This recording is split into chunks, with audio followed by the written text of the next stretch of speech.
क्या भारत पाकिस्तान के बीच cease fire Modi सरकार की हार है? क्या नरेंद्र मोदी ने इंदिरा गांधी बनने का मौका गंवा दिया? क्या भारत ने अमेरिका के दबाव में अपना सबसे बड़ा अवसर खो दिया? क्या भारत के पास आतंकवाद को खत्म करने का यह सबसे शानदार मौका था जिसे आतंकिस्तान ने उससे छीन लिया और इस फैसले से भारत को वो नहीं हासिल हो पाया जिसकी कल्पना हिंदुस्तान कर रहा था? ऐसे एक नहीं कई सवाल हैं जो सोशल मीडिया पर मोदी सरकार से पूछे जा रहे हैं और पूछने वाले लोग अपने प्रोपगेंडा के लिए यह तक कह रहे हैं कि इसका जवाब पूरा देश मांग रहा है। लोग इसके विरोध में खड़े हैं। नमस्कार, कैपिटल टीवी देख रहे हैं आप और मैं हूं आपके साथ Navendu Shekhar Jha. Drone attack, missile हमले, फाइटर जेट्स और अपने सुदर्शन चक्र S-400 की ताकत से पाकिस्तान को दहलाने वाले हिंदुस्तान ने कैसे सीज फायर पर सहमति जता ली? चौथे दिन ऐसा क्या हुआ कि मरते दम तक युद्ध लड़ने और परमाणु हमले की गीदड़ भभकी देने वाला पाकिस्तान अमेरिका की शरण में चला गया और कहने लगा कि हमें हिंदुस्तान के कहर से बचा लो। भारत के सब्र का बांध टूटता देख पाकिस्तान इतने दहशत में आ गया कि उसके DGMO काशिफ अब्दुल्ला ने भारत से सीधे हॉटलाइन पर बात की और हमले रोकने के लिए गिड़गिड़ाने लगा। इसके बाद अमेरिकी राष्ट्रपति डोनाल्ड ट्रंप के एक ट्वीट ने दुनिया के सबसे बड़े लोकतंत्र में खलबली मचा दी। आपको इस वीडियो में बताएंगे कि कैसे देश में एक धड़ा सरकार के खिलाफ फर्जी नैरेटिव गढ़ने की कोशिश कर रहा है, कैसे इसे मोदी सरकार की हार से लेकर भारत की हार तक कहा जा रहा है। लेकिन सच्चाई तो कुछ और है और वो सच्चाई है कि इस बार भी बाजी हिंदुस्तान ने मारी है। आतंकवाद को मिट्टी में मिलाया है। जैसा पीएम मोदी ने कहा था वैसा किया है। पाकिस्तान को इस बार ऐसा जख्म दिया गया है जो पिछले 70 साल में कभी देखने को नहीं मिला था। और सबसे अहम बात कि इस बार भारत के निशाने पर पाकिस्तान का परमाणु ठिकाना था। यह वीडियो लास्ट तक देखिएगा, नहीं तो सोशल मीडिया और आपके आसपास के कुछ जरूरत से ज्यादा उत्सुक फूहड़ों की बात आपके जहन में कंफ्यूजन पैदा कर देगी और फिर आप उस इंदिरा गांधी की तुलना पीएम नरेंद्र मोदी से करने लगेंगे जिनकी गलतियों की वजह से आज भारत पाकिस्तान से इतना ज्यादा पीड़ित है।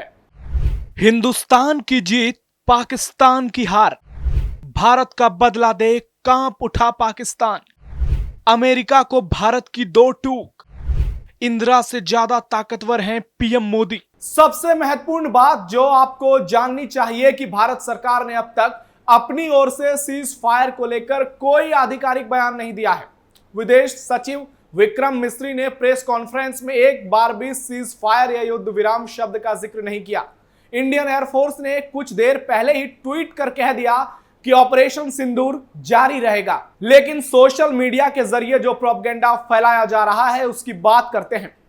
पीएम मोदी की अगुवाई में भारतीय सेना ने तीसरी बार पाकिस्तान को उसके घर में घुसकर मारा है। पाकिस्तान के 5 मोस्ट वांटेड आतंकी को भारत ने मिट्टी में मिला दिया है। वैसे तो कई आतंकियों को निशाना बनाया है, लेकिन इसमें लश्कर का टॉप कमांडर, मुरीदके का आतंकी ठिकाने का इंचार्ज और हाफिज सईद का राइट हैंड अबू जुंदाल, जैश-ए-मोहम्मद यूसुफ अजहर जो मसूद अजहर का जीजा और कंधार हाईजैक IC-814 में भारत का मोस्ट वांटेड था, हाफिज जमील जो जैश का खूंखार आतंकी और मौलाना मसूद अजहर का जीजा था, मोहम्मद हसन खान जैश का कमांडर और लश्कर का अबू अक्सा। वैसे तो भारत के हमले में कई खूंखार आतंकी मारे गए, लेकिन ये 5 भारत के निशाने पर लंबे समय से चल रहे थे। भारत ने पाकिस्तान के करीब 1 दर्जन एयरबेस पर मिसाइल अटैक किया जिसमें अधिकतर तबाह हो गए।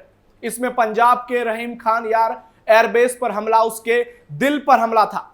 70 साल में कभी भी भारत ने पाकिस्तान के पंजाब में हमला नहीं किया था, जिसे पाकिस्तान अपना गुरूर मानता था। भारत ने इस बार उसके गुरूर पर हमला किया। पाकिस्तान भारत के दिल्ली पर मिसाइल नहीं दाग पाया, लेकिन भारत ने पाकिस्तान के सीने यानी पंजाब पर सीधा मिसाइल मारा।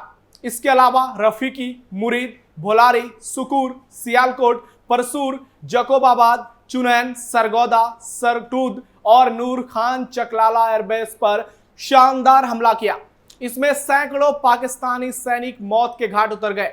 इन एयरबेस पर हमलों के तुरंत बाद भारतीय खुफिया एजेंसियों ने पाकिस्तानी डिफेंस नेटवर्क पर हाई अलर्ट मैसेज फ्लैश होते हुए देखा, यह मैसेज था कि पाकिस्तानी एयरबेस के बाद भारत अगला निशाना पाकिस्तान के परमाणु कमांड और नियंत्रण ढांचे पर बना सकता है। यानी जो पाकिस्तान भारत को परमाणु हमले की गीदड़ भभकी दे रहा था, भारत उसके ठिकाने को ही जमींदोज करने वाला था।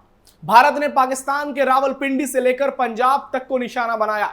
इसके बाद पाकिस्तान ने भारत पर कई मिसाइल और ड्रोन के जरिए हमले किए, जिसे भारत के सुदर्शन चक्र S-400 ने तहस नहस कर दिया। पाकिस्तान के तमाम पटाखे हवा में नष्ट हो गए। 10 मई की दोपहर तक जब भारत द्वारा पाकिस्तान के कई बड़े हमलों को नाकाम कर दिया गया, तब पाकिस्तान के DGMO major general Kashif Abdullah ने अपने भारतीय समकक्ष लेफ्टिनेंट जनरल राजीव घई को सीधे फोन किया और सीज फायर के लिए गिड़गिड़ाने लगा। वो भीख मांगने लगा, क्योंकि इन भीखमंगों की पुरानी आदत है भीख मांगने की। डोनाल्ड ट्रंप भी पीएम मोदी के सामने असहज हो गए। इसके बाद 9 लोगों की फोन पर बात हुई।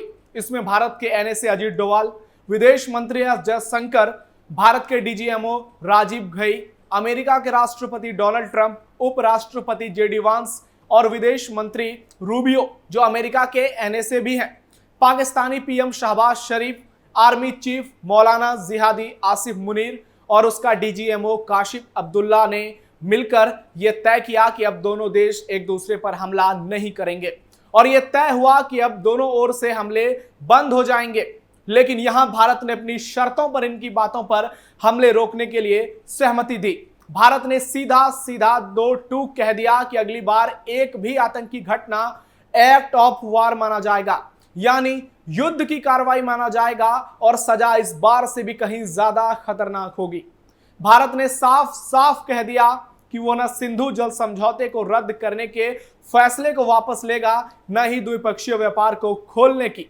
भारत अपने रुख पर डटा रहा और सिर्फ भारत ने इतना कहा कि हम फिलहाल हमले तो रोक रहे हैं, लेकिन कोई भी आतंकी घटना होगी तो फिर भारत ना अमेरिका से पूछेगा, ना ही पाकिस्तान को बताएगा। सिर्फ और सिर्फ भारत पाकिस्तान पर प्रलय चलाएगा। इस दौरान भारत ने जो कहा, पाकिस्तान ने उसको मान लिया। भारत ने साफ साफ सटीक शब्दों में कह दिया कि ऑपरेशन सिंदूर तब तक जारी रहेगा जब तक आतंकवादियों का पूर्ण रूप से खात्मा नहीं हो जाएगा। सोशल मीडिया के कुछ फूहड़ तो ये तक कह रहे हैं कि सेना का मनोबल डाउन हो गया। इन गधों को ये नहीं मालूम है कि ये पाकिस्तान की सेना नहीं है, ये हिंदुस्तान की सेना है।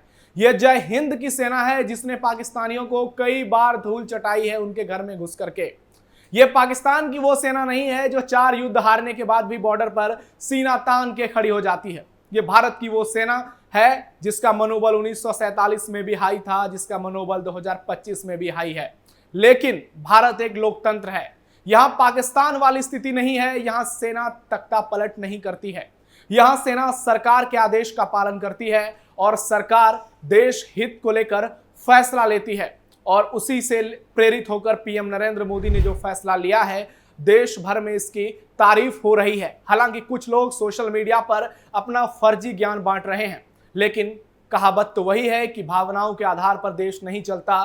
परिवार का मुखिया बहुत सोच समझकर फैसला लेता है और पीएम मोदी का यह फैसला भारत के विकास में आने वाले दिनों में बड़ा योगदान दे सकता है।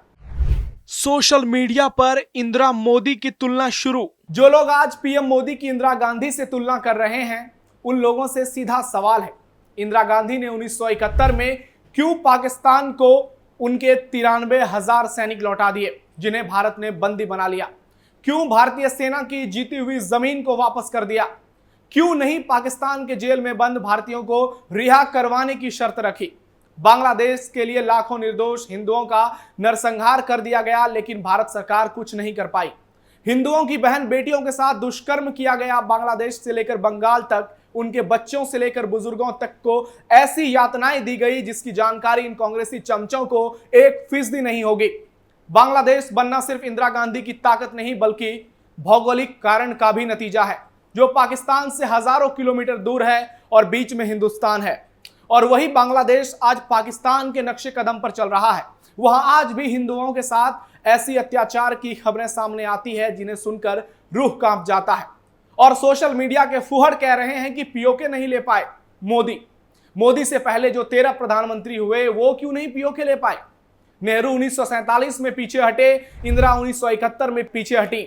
शिमला समझौता के चलते भारत ने बहुत कुछ गंवा दिया। भारत के पास बहुत बड़ा अवसर था जिसे इंदिरा गांधी भुना नहीं पाई और यह कांग्रेस की सबसे बड़ी नाकामियों में से एक है। 1965 में भी कांग्रेस की सरकार पाक के सामने क्यों झुक गई और जमीन वापस क्यों लौटा दिया? क्यों पंडित नेहरू ने 1947-48 में पीके को भारत में मिलाने की कोशिश नहीं की? क्या यह कांग्रेस की हार नहीं थी? जिस इंदिरा गांधी ने दुनिया के सबसे बड़े लोकतंत्र को आपातकाल में झोंक दिया, जिस इंदिरा गांधी की वजह से निर्दोष लाखों लोगों की नसबंदी कर दी गई, लाखों लोगों को जेल में बिना कारण ठूस दिया गया, लाखों लोगों की जान चली गई, उन्हें ऐसी यातनाएं दी गई इमरजेंसी में जिसकी कल्पना ये कांग्रेसी फूहड़ नहीं कर सकते, ये प्रोपेगेंडा चलाने वाले लोग नहीं कर सकते। उस इंदिरा गांधी के दौर में जो अत्याचार हुआ है वो शायद ही किसी लोकतंत्र में उसके इतिहास में हुआ होगा। आप लोग क्या चाहते हैं? जैसे इंदिरा गांधी के कारण लाखों परिवार ने आंसू बहाए, वैसे पीएम मोदी के कारण भी लाखों लोगों की जान चली जाए। आज पाकिस्तान एक परमाणु शक्ति है और यह सच है। इसके बावजूद भारत ने, उसके धमकियों के बावजूद भारत ने उसके घर में घुसकर उसको मारा। जो भारत आज दुनिया की चौथी सबसे बड़ी इकोनॉमी बन गया है, जो विकास के रास्ते पर इतना आगे बढ़ गया है, वो एक बार फिर युद्ध में फंसना नहीं चाहता है।